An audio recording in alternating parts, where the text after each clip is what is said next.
अगर इस जिस्म को हिंदुओं की तरह जला दिया जाए, इब्राहिमिक रिलीजन के मानने वालों यानी यहूदी, क्रिश्चियन और मुसलमानों की तरह दफना दिया जाए, या फिर पारसी मजहब की तरह गिद्धों को खिला दिया जाए, ये एटम फिर भी खत्म नहीं होते। अगर जिंदगी में खुदा न खास्ता आपको कभी किसी कमजोरी या फिर किसी ऑपरेशन की वजह से बेहोश होना पड़ा तो आप कुछ % तक मौत को महसूस कर सकते हैं। आप किसी हद तक ये जान सकते हैं कि इंसान मौत के वक्त क्या महसूस करता है। Hello guys, welcome back to our channel. तो कैसे हैं आप लोग? उम्मीद करते हैं आप सब बढ़िया होंगे, हम भी एकदम बढ़िया।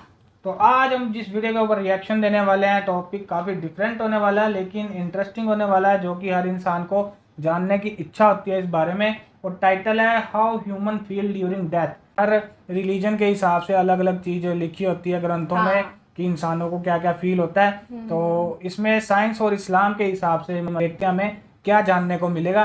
तो चलिए ज़्यादा देर न करते हुए शुरू करते वीडियो के एंड तक बने रहिएगा। मौत एक ऐसी अटल हकीकत है जिससे दुनिया का कोई भी शख्स इनकार नहीं कर सकता। दुनिया का कोई भी शख्स अपनी तमाम दौलत देकर, सिफारिश करवा कर या धोखा देकर बुढ़ापे या अपनी बीमारी को नहीं रोक सकता, जो इसे आखिर में मौत की तरफ लेकर जा रही है। क्योंकि अल्लाह का ये कानून है कि हर जिंदा चीज को जो कि पैदा हुई है इसे एक दिन फना होना है। इंसान जब मरता है तो उसका ये जिस्म दुनिया के अंदर रहकर मिट्टी का हिस्सा बन जाता है जिससे वो बना था, जबकि इसकी रूह मकाम में अरवाह की तरफ सफर करती है। इंसान का जिस्म क्योंकि अरबों खरबों एटम से मिलकर बना है और आज की साइंस इस बात को साबित कर चुकी है कि एटम को ख़त्म नहीं किया जा सकता।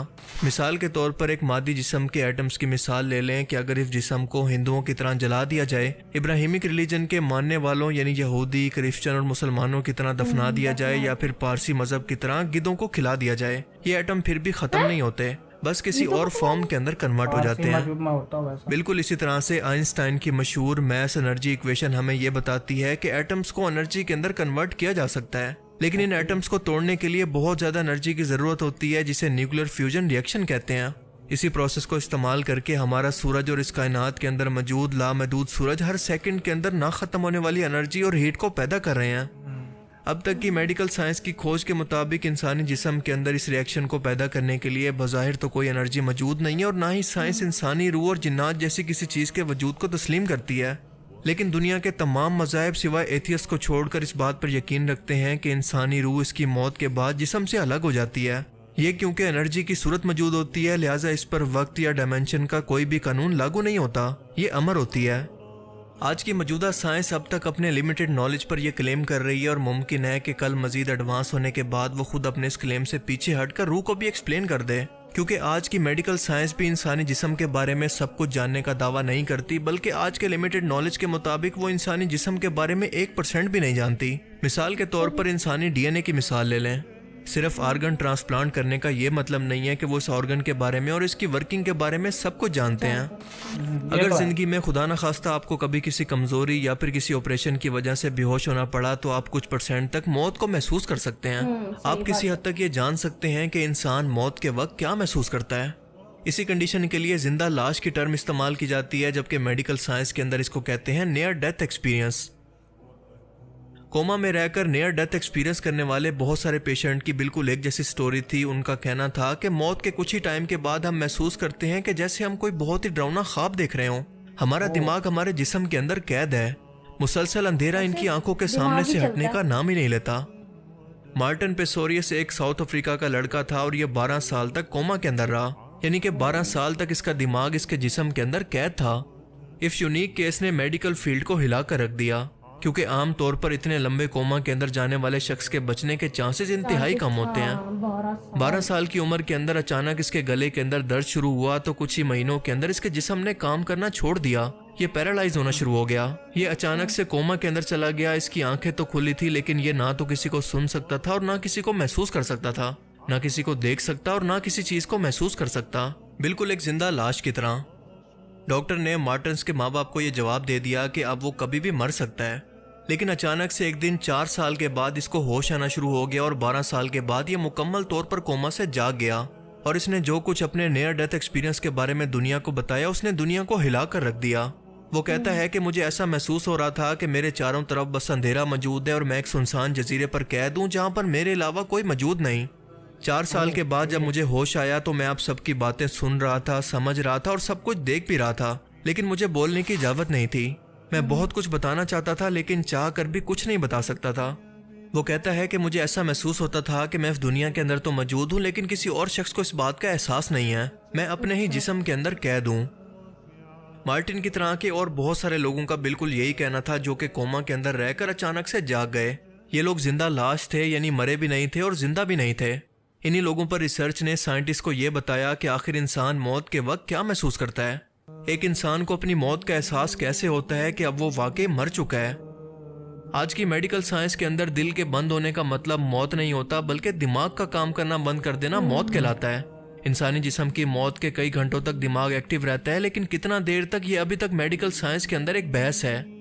लेकिन इस दौरान वो इंसान इतना बेबस होता है कि इसका अपने जिस्म के मसल से ताल्लुक खत्म होने की वजह से वो ना तो कुछ बोल पाता है और ना कोई हरकत कर पाता है, लेकिन वो सब कुछ देख और सुन रहा होता है, बिल्कुल मार्टिन के केस की तरह। क्या आप जानते हैं कि बिल्कुल सेम यही कंडीशन इस्लामी हवालों से भी साबित है कि इंसान अपनी कब्र के अंदर दफनाए जाने के बाद लोगों के वापस जाने वाले कदमों की आवाज तक को सुनता है, लेकिन बज़ाहिर वो दुनिया के लोगों के लिए तो मर चुका होता है।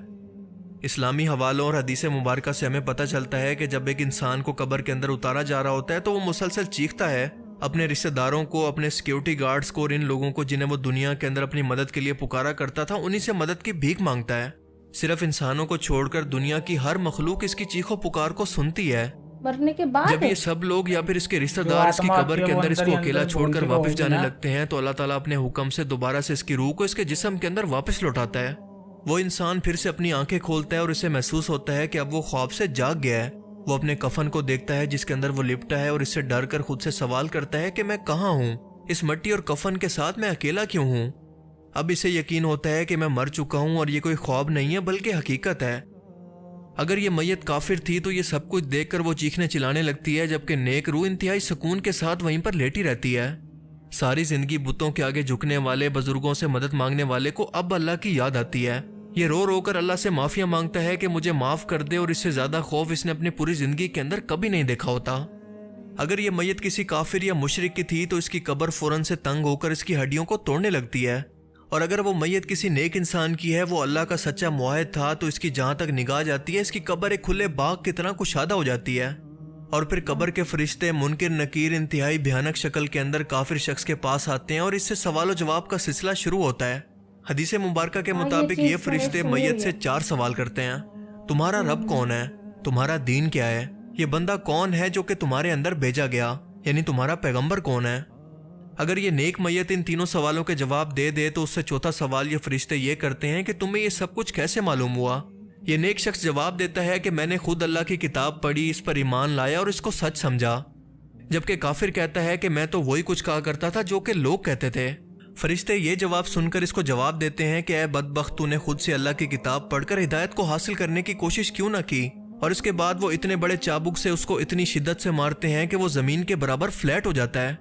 नेक शख्स के लिए कब्र के अंदर नमाज और अल्लाह की किताब नूर की तरह रोशनी करती है और इसको अकेला महसूस नहीं होने देती। आज के टाइम में ज़्यादातर उलमा कराम इस चौथे सवाल और इनके जवाबात को अपनी आवाम से जानबूझकर छुपाते हैं, लेकिन वो ऐसा क्यों करते हैं इसका जवाब मैं आप पर छोड़ता हूँ। कुरान करीम में अल्लाह पाक मौत के लिए फरमाते हैं कि हर जी रूह को मौत का जायका चखना है।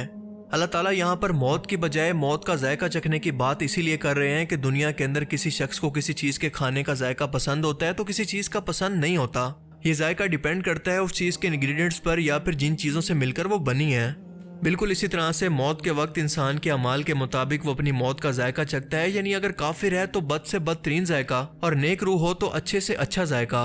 बिल्कुल इसीलिए आप देखते हैं कि मरने वाले शख्स के चेहरे पर या तो खुशी और सुकून होता है या फिर खौफ और दहशत। एक जिंदा इंसान के लिए मौत से बड़ी नसीहत कोई हो ही नहीं सकती, और इसीलिए अल्लाह के रसूल ने फरमाया कि इबरत के लिए कब्रिस्तान जाया करो, ताकि तुम्हें एहसास हो कि एक रोज तुम्हें भी मरकर यहाँ पर आना है और एक रोज तुम्हें अल्लाह के हजूर पेश होना है। दुनिया से तुम्हारी मोहब्बत कम हो सके। तुम मौत की तैयारी के अंदर लग जाओ, लेकिन अफसोस कि आज कब्रिस्तान वीरान और बिल्कुल सुनसान पड़े हैं, लेकिन शॉपिंग मॉल्स, खेल तमाशे और दरबारों की जगह हमें भरी हुई नजर आती हैं। और यही इंसान एक दिन इसी गफलत के अंदर पड़कर मरकर ये जान लेगा कि इसने अपनी जिंदगी की सबसे बड़ी दौलत और हिदायत और माफी की नेमत को गवा दिया है, और अब यहाँ से या इसकी कब्र से अब कोई वापसी नहीं। अल्लाह ताला से दुआ है कि वो हमें मौत की तैयारी करने की तौफीक अता फरमाए। अल्लाह के रसूल ने फरमाया, जिसका मफहूम है कि कब्र इंसान की पहली मंजिल है और जिसकी ये पहली मंजिल आसान हो गई तो इसकी बाकी मंजिलें भी आसान हो जाएंगी। अल्लाह ताला हमें हिदायत पर मौत नसीब फरमाए। आमीन। वो सीरियस टाइप की वीडियो ओके, हाँ सही कहा लीजा ने, काफ़ी सीरियस टाइप की वीडियो थी और मतलब वीडियो देख के बीच में बोलती ही मेरे को तो बंद शौक होगी। लगा। सही बोला इन्होंने, जो एक नेक इंसान होगा उसको जो है मतलब कि आफ्टर डेथ, उसकी मौत होने के बाद सभी रिलीजन्स में बताया जाता है कि एक कहीं कहते हैं स्वर्ग मिलता है उसको, उनके साथ उनकी रूह के साथ अच्छे से पेश आया जाता है। ये चीज़ तो मैंने पहले भी पढ़ी हुई है कि वो क्वेश्चन करते हैं, 4 क्वेश्चन करते हैं हम्म, कि आप कौन हो, आपका धर्म क्या है, ये सब चीज़ें, ये तो मैंने फिर उसके पहले। अकॉर्डिंग उसका हाँ फिर चिट्ठा खोला जाता होगा कि क्या क्या तुमने करा है उस दुनिया में रह के, उसी के अकॉर्डिंग उसको ट्रीट किया जाता होगा। देखा जाए तो बड़ी वैसे ये चीज़ कोई हर एक इंसान के मन में आता होगा, है ना, मरने के बाद उसको देखो मतलब रियलिटी कैसा, तो यही है। मरना तो है हर हाँ। किसी ने, लेकिन मुझे ये बात भी अच्छी लगी कि उन्होंने बोला कि आपको एक बार एक कब्रिस्तान जाना चाहिए, कि आप अपनी लाइफ तो बिल्कुल नॉर्मली जीते हो, लेकिन वहाँ पे जाके एहसास आपको होगा इंसान रियलिटी का। पता लगती जो है कि यहाँ इंसान हमें एक दिन आना है। जो इंसान गलत काम भी कर रहा होगा ना, वो भी एक बार डर के सही काम करने शुरू कर देगा, क्योंकि वहाँ पे उसको अपनी जिंदगी की सच्चाई आज दिखेगी। कि वही ज़्यादा जिंदगी से आपको ज़्यादा मोह प्यार ना हो, हम्म आपको एक दिन ये दुनिया छोड़नी है, मतलब सबको छोड़नी है, लेकिन डर तो लगता है। आई होप आप सबको वीडियो पसंद आया होगा, कुछ नॉलेज फुल वीडियो थी और हमें भी थोड़ी बहुत नॉलेज मिली। तो अगर वीडियो अच्छा लगा है, वीडियो को लाइक कीजिए, लाइक कीजिए। कमेंट कीजिए और चैनल सब्सक्राइब जरूर कीजिएगा अगर आप चैनल पे नए हैं। तो फिर मिलेंगे नई वीडियो में, टेक केयर, बाय बाय।